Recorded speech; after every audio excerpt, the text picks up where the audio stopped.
Assalamualaikum warahmatullahi wabarakatuh. Waalaikumsalam warahmatullahi wabarakatuh. Alhamdulillah, wasyukurillah, wala haula wala quwwata illa billahil azim.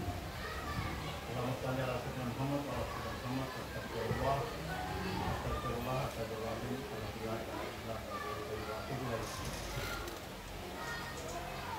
Bapak dan Ibu yang saya hormati,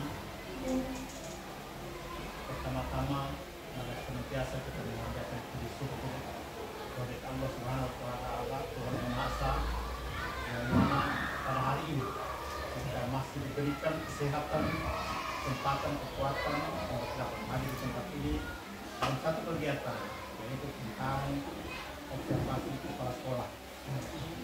Untuk hari ini, di mana yaitu semua guru akan diobservasi di kelas masing-masing. Tetapi untuk hari ini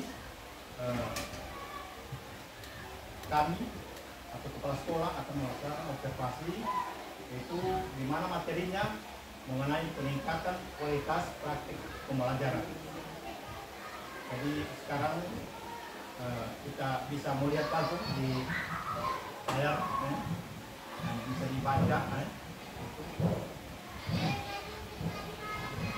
Peningkatan kualitas praktik pembelajaran, yaitu presentasi ini membahas pentingnya praktik pembelajaran berkualitas. Tujuannya adalah meningkatkan pemahaman dan keterampilan guru. Dampak praktik pembelajaran berkualitas terhadap hasil pembelajaran siswa juga akan dibahas. Jadi di sini nanti kita akan melihat dari materi yang disampaikan ini, apa pentingnya mengenai praktik pembelajaran.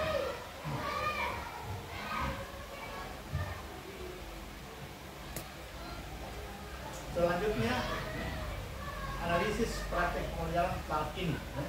Di sini ada dua, yaitu refleksi diri dan data survei. Untuk refleksi diri, yaitu guru perlu memperhatikan kekuatan dan kelemahan praktik saat ini.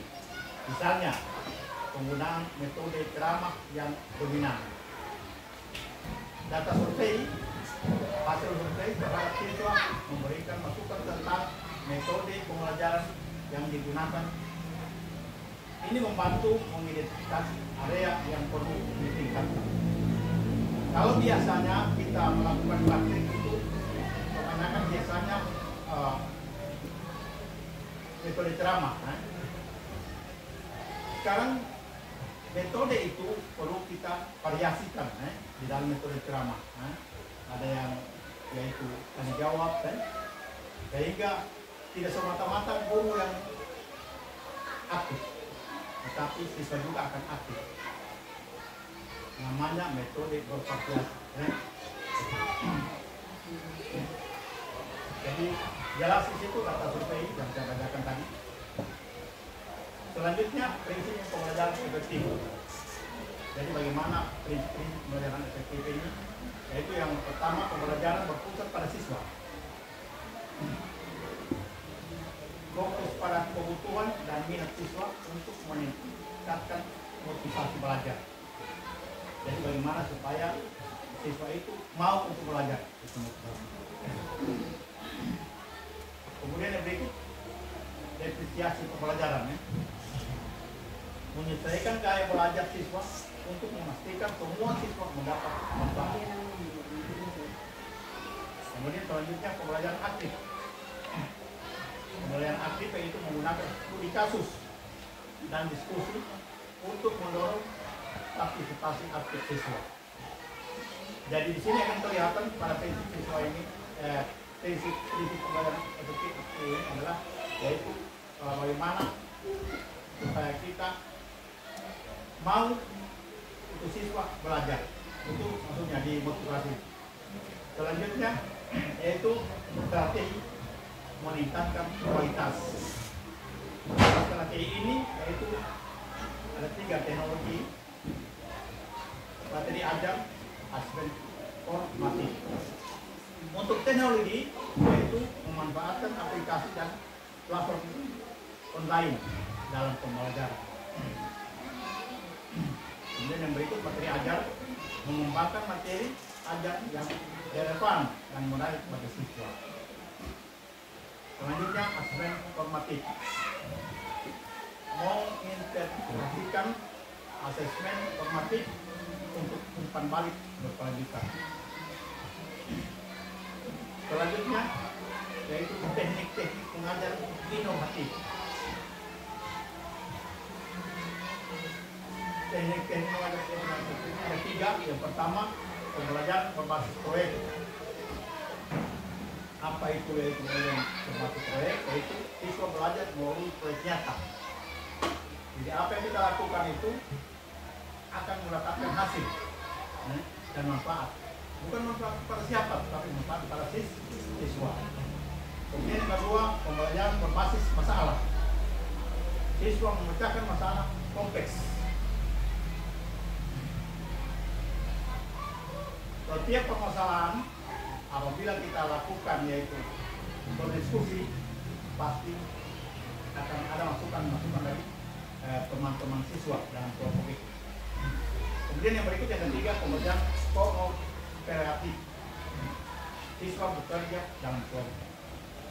Maksudnya mereka itu tidak sendirian belajar, tetapi hasil daripada materi itu mereka kerjakan sama-sama. Sehingga kalau dikerjakan secara bersama-sama akan bermanfaat, lebih baik daripada sendiri-sendiri. Selanjutnya yaitu pengembangan profesional guru. Ini profesinya kita sebagai guru yang profesi. Yang pertama yaitu pelatihan. Pelatihan ini maksudnya ikuti pelatihan dan workshop untuk meningkatkan kompetensi. Kalau di sini kan waktu kurang, karena semuanya kita harus ikuti workshop itu. Bahkan sekarang canggihnya internet, kita melihat di Google, banyak yang kita tahu tentang menyangkut tentang pengembangan profesi guru. Yang kedua, komunitas praktik. Komunitas praktik ini yaitu berbagi pengalaman dengan guru lain. Jadi kita tidak yaitu apabila ada temuan-temuan yang kita dapatkan bermasalah, atau bagaimana cara yang baik untuk pengembangan profesi kita ini, kita setiap yaitu 2 bulan sekali ada pertemuan. Apa maksudnya itu? Berbagi pengalaman dengan guru lain. Selanjutnya yang ketiga adalah mentoring. Mentoring ini dapatkan dukungan dari guru senior. Jadi apabila kita membuat suatu masalah di dalam praktik ini, kita ada pertemuan, karena jangan menganggap guru yang baru, saya sudah tahu semuanya, tapi kita yang sendiri perlu ditanya supaya yang kami dapatkan, pengalaman yang kami dapatkan dalam yaitu mengajar bisa terimbas ke guru lain. Kemudian selanjutnya yaitu evaluasi dan refleksi. Evaluasi dan refleksi ini adalah untuk dampak, maksudnya untuk dampak perubahan praktik. Yang tadinya itu kita pakai hanya praktik itu saja, cara kita, metode kita, tapi dengan adanya yaitu tadi, praktik tadi akan kita berkembang ke depan. Yang kedua adalah umpan balik. Umpan balik ini kumpulan umpan balik dari siswa dan guru. Jadi ada masukan dari siswa, dari guru. Kemudian refleksi. Refleksi ini lakukan refleksi berkala untuk perbaikan. Jadi ada maksudnya suatu perbaikan untuk ke depan. Kita adakan pertemuan seminggu sekali atau 2 minggu sekali. Kalau itu dilakukan, pasti yaitu refleksi berkala ini dapat masukan dari teman-teman lain. Akhirnya pada materi ini singkat saja kita sampaikan. Mengenai apa yang telah kita sampaikan tadi, kita bisa menarik kesimpulan bahwa pengikutan kualitas praktik pembelajaran membutuhkan komitmen berkelanjutan, kolaborasi dan dukungan dari semua pihak sangat penting. Harapannya adalah peningkatan hasil belajar siswa dan kualitas pendidikan secara keseluruhan.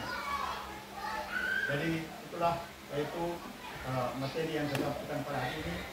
Mudah-mudahan ada manfaatnya bagi guru sekalian. Saya ini, wallahu a'lam. Assalamualaikum warahmatullahi wabarakatuh. Kita akan melakukan yaitu tentang pembentukan panitia ujian.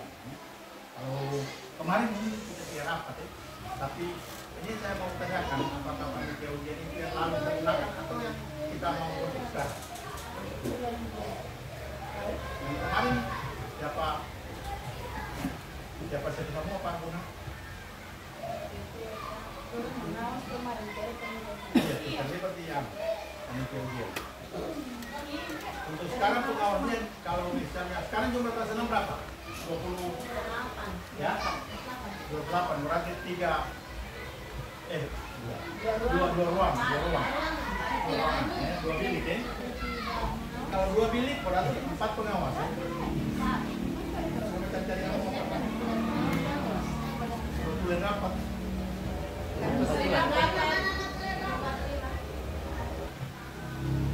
Kemarin disampaikan bahwa soal kelas 6 itu dibuat di komunitas, berarti di KKG. Untuk kursus 2 itu sudah mereka buat. Kemudian masing-masingnya itu mata pelajaran itu kepala sekolah yang bertanggung jawab. Misalnya berapa mata pelajaran? Ya.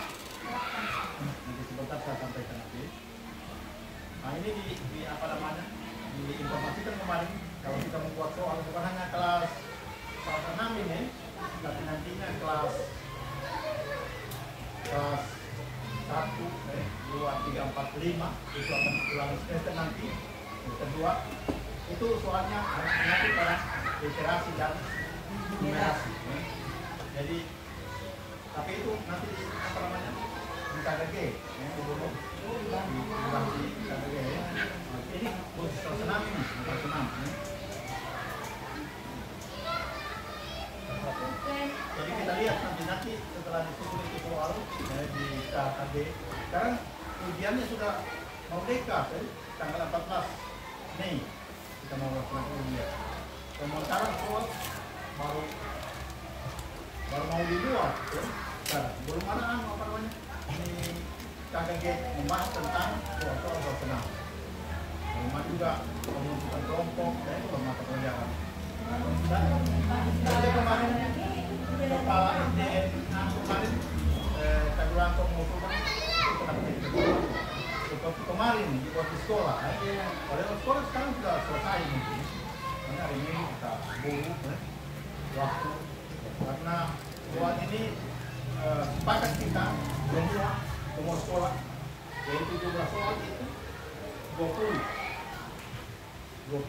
Kemudian 2 bentuk soal PG 15 isian 2 bentuk soal. Mata pelajaran matematika.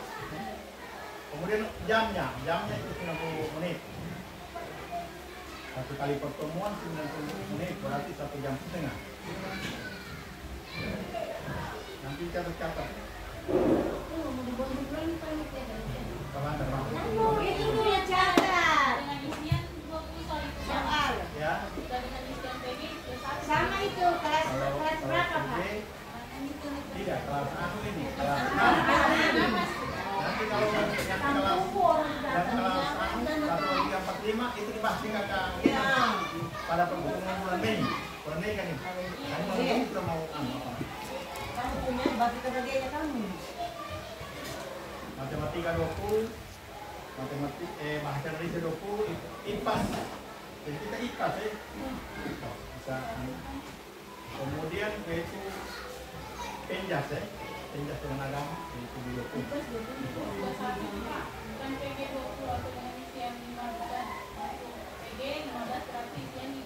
Ya. Bunda buku.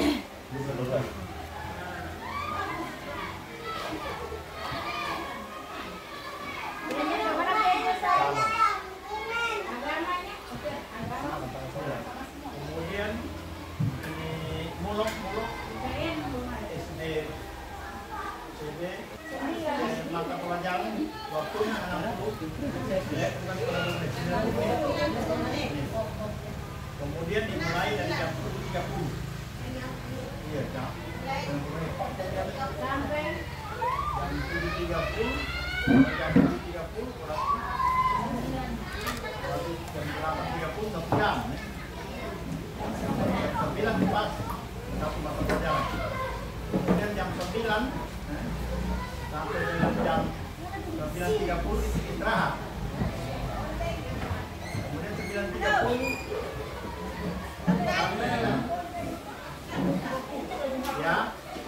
ya 10.30 1 jam.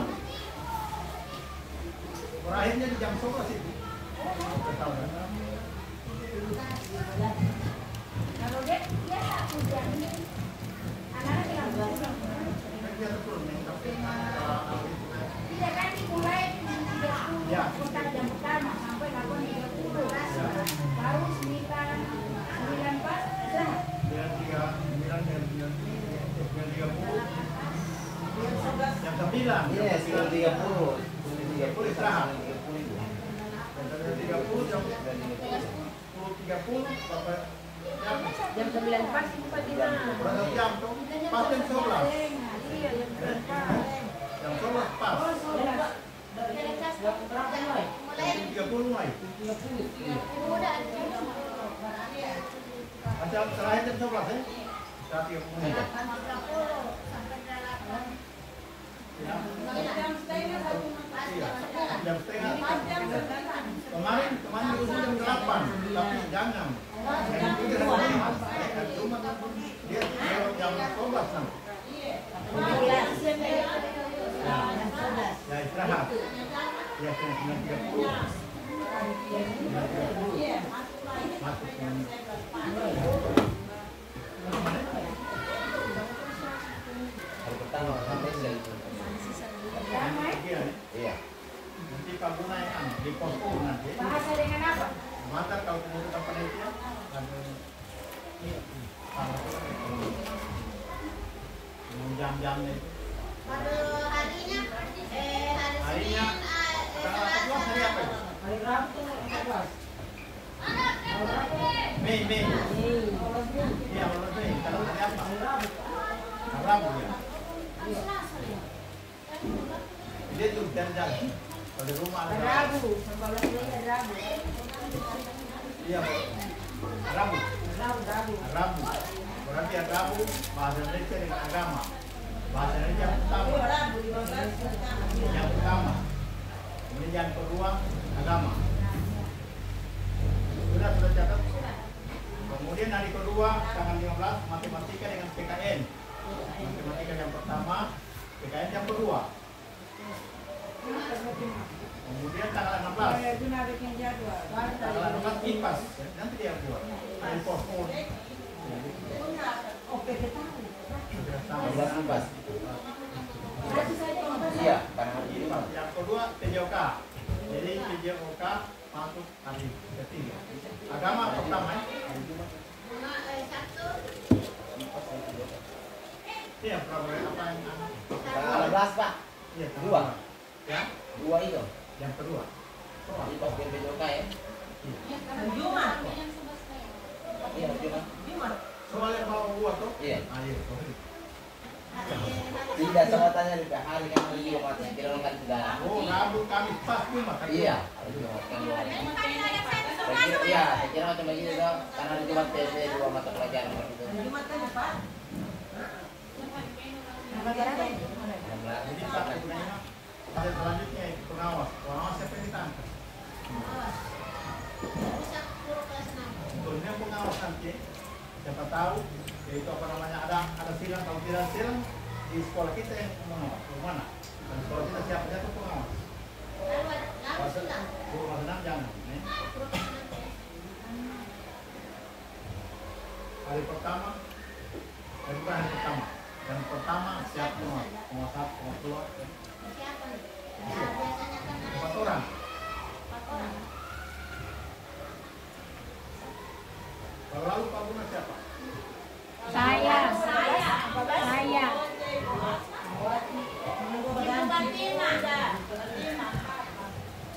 Tidak ada. Kalau misalnya ada silang, Mereka yang Saya yang ganti Ibu Nur lalu ya. tidak, mereka yang atur sana. Yang penting ditulis memang yang ada. Kita ngisi kan. Jadi begitu ada permintaan calonnya. Tapi di sini kita buat. Udah ada Ibu apa lalu itu? Kamu belum pilih dinas?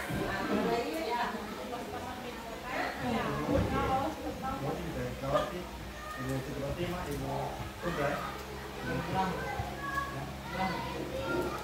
Iya, kemarin aku. Ibu Ram. Yang tulis kan ya, Ibu Ram. Kemudian itu pengawasan selanjutnya mengenai nomor peserta. Nomor peserta ada kode-kodenya lalu itu. Peserta, nomor peserta bagian itu ada di apa namanya? Nomenklatur yang dikirim itu ada. Ini ada kode-kode. Kode kecamatan, kode kabupaten, kode provinsi. Ada masukan silakan untuk ujian ini. Nanti ada pembentukan panitia. Pembentukan panitia pernah menjawab saya kan. Kemudian